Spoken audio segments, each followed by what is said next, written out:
જય Dwarkadhish. DD the sales booster.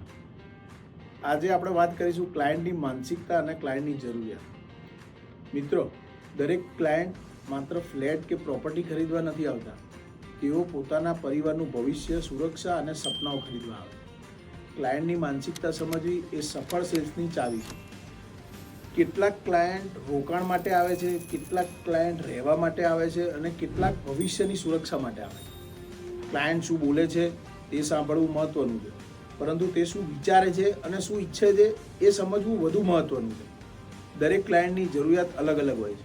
કોઈને location જોઈએ છે, કોઈને બજેટ ઘર જોઈએ છે, કોઈને સુવિધાઓ અને કોઈને રિટર્ન ઓફ ઇન્વેસ્ટમેન્ટ જોઈએ છે. એક સફળ સેલ્સ પર્સન પ્રોડક્ટ વેચતો નથી, પરંતુ ક્લાયન્ટની જરૂરિયાત મુજબ યોગ્ય સોલ્યુશન વેચે છે.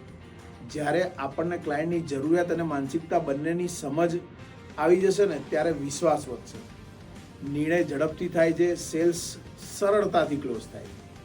પછી એ પ્રોજેક્ટ પ્રી લોન્ચ જ કેમ ના હોય. Thank you.